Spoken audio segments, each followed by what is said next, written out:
Thank you very much, and thanks for allowing me to give a presentation. Is it sharing all right at the moment?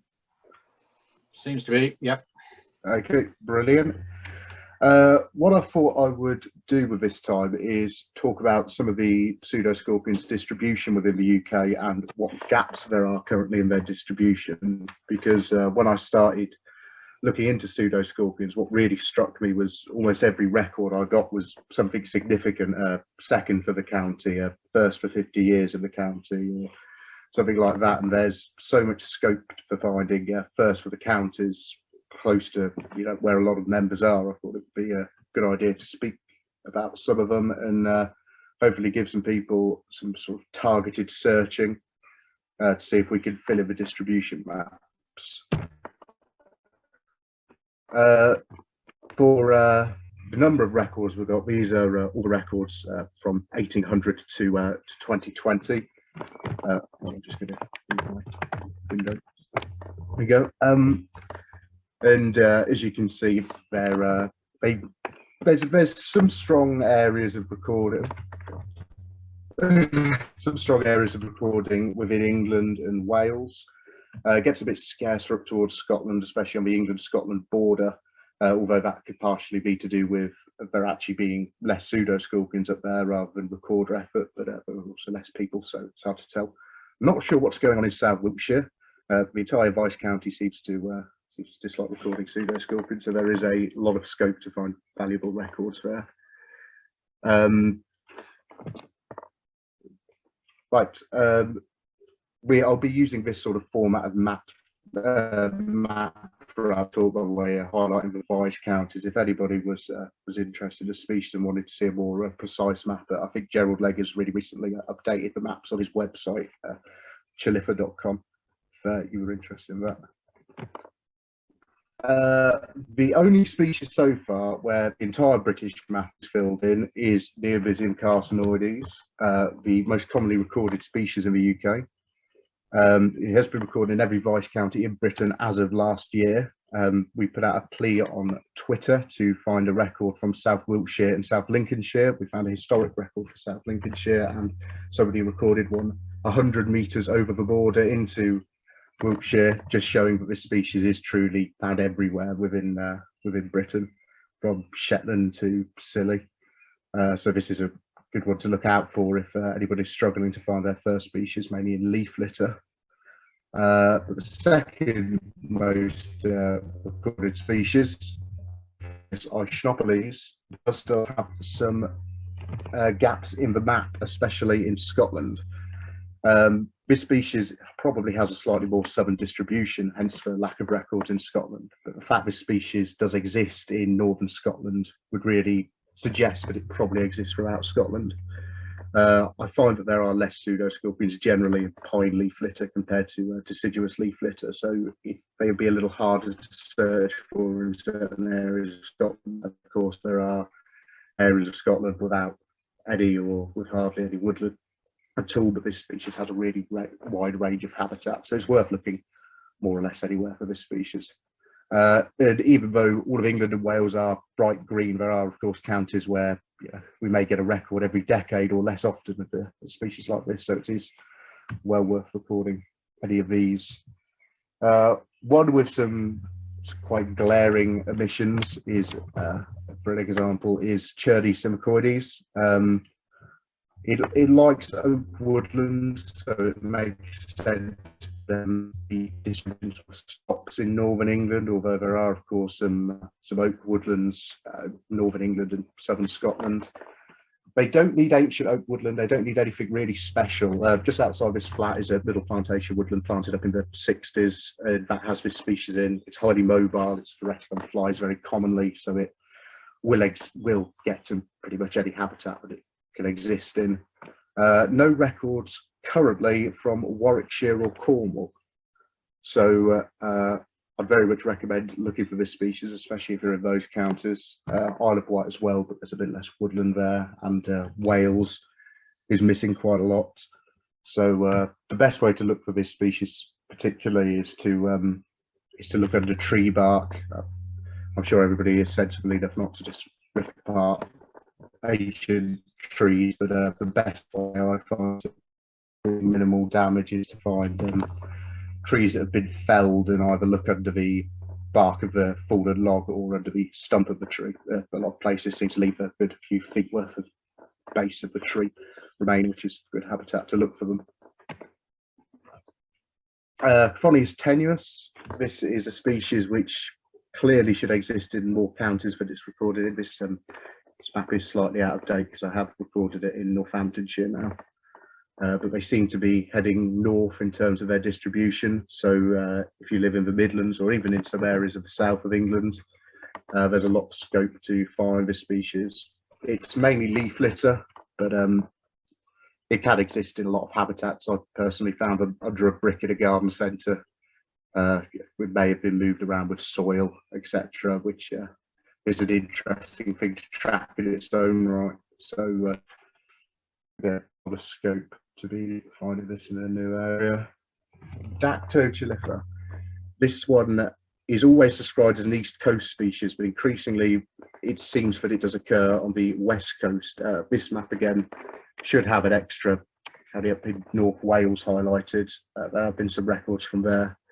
But the fact that this has been found on the West Coast now, especially in Wales, indicates that there's a good chance that this species exists throughout the coastline of Britain, even if it is scarcer in the West. It's in marram grass, and of course marram grass exists in a lot of dune habitats, most dune habitats in fact. So anywhere that there's dunes and marram grass, this species could well exist. In terms of looking for it, I would recommend looking for a driftwood that has washed up in the marram grass and looking under that, because driftwood in grassy habitats acts as a bit of an aggregate for them. It's a nice warm spot for them to hang around on. Alternatively, if there isn't much driftwood, the best way to look for them I found is to sort of belly crawl through the marram grass, parting it slowly. If anybody hasn't ever tried doing that with marram grass, I would recommend it, because you get all sorts of interesting spiders and various insects falling out in front of you, and you do get some funny looks from beachgoers, but I'd say it's worth it. Keep taking it the wrong way. Roncas lubricus. This is a good one for finding new areas again, as its distribution seems to be moving slowly north. When I found one in Notts a few years ago, I think it was only the second record, and I think Meg Skinner here actually found have a third record in Notts, I believe, and they seem to be pushing more north, so there are plenty of gaps, like North Wiltshire, for example, and Worcestershire, where it will certainly exist, and Huntingdonshire in terms of the distribution. The habitat quite wide once again. I keep saying that with these species, but there are some more niche ones coming up. But leaf litter is probably the best place to look targetedly. But personally, if I'm sort of struggling to find pseudoscorpions in an area and I'm trying to get a record within a certain area, I make a beeline for cemeteries. Around the outskirts of cemeteries, especially where they've had railings that have had lead paint on them, there's usually some bare ground there, and there's usually piles of rocks around where grave diggers throughout the years have chucked extra rocks, and looking at those usually produces at least some pseudoscorpions and some interesting spiders. Wow, here's a more interesting one. Neovision simile. This was only added to the British list last year. There was a paper about it by Telfer et al. In Arachnology last year. First recorded in the 80s, 1984, in South Wales. And then again, I think it was 2016, it was refound and identified as this species. Originally, it was believed to be Carpentaria, or it was at least associated with that because they didn't have the material to identify it properly. So this species, in the paper, they argue it's an introduced species with a self-sustaining population. And if that is true, it has been here now presumably over 40 years, so there's a lot of scope for it to expand. If you look at various other invasive or introduced soil fauna, they can expand surprisingly quickly, so this could literally occur anywhere in Britain at this stage. The images at the bottom there aren't Neobizium simile, they are Neobizium carcinoides. And the reason I've added those photos is whenever you look at a key or indeed a paper describing the identification of Neobiziums, it always goes to some complicated feature like how rounded the galea is or lumps of the palps, etc. Whenever you get a Neobizium specimen, wherever you found it, I would recommend getting it under the microscope, checking the teeth on the claws. Neobizium carcinoides, which is of course the default in the UK, will have a sharp tooth, rounded, sharp, rounded. And it has this really obvious pattern. Even at fairly low magnification, you can make out short teeth with occasionally scattered long pointed teeth. And this is, as far as I'm aware, among the European fauna, Neobizium carcinoides is the only one that has this pattern. So if you find a Neobizium without this pattern, you know you've got something that's worthy of putting the time in to check all the more difficult features. If it's anywhere within this area, I would suggest it was probably Neobizium simile. Instead, we're on the west coast, it's probably Neobizium carpenteri, but both of those are really good species, so it's worth taking a really close look at either one if you happen to come across it. Speaking of which, Neobizium carpenteri, its distribution is mainly East Coast. It's fairly associated with the coast, but not necessarily coastal habitats. It's usually found near the sea, but it can be found under bark, in woodland, in leaf litter, in moss. Its distribution is a bit strange. There seems to be a random record in Scotland, a random record in Cornwall, but mainly the East Coast. And given this distribution, like I said, there's a lot of scope to this come up everywhere. With Neobizium carcinoides being such a common species, I think quite a lot of recorders will see a Neobizium, say, Neobizium carcinoides, that's all that exists in this county, and write it off. But I think it really shows that at this stage, every single Neobizium we should be getting under the microscope and double checking it's not something else. I think if there's to be another new species to Britain to be found, it's probably of a Neobizium genus, because there are hundreds of species of that genus worldwide, most of which are in Europe, and they could so easily be overlooked. Larca is a really exciting one. There's only one record for this in Woodbury Park.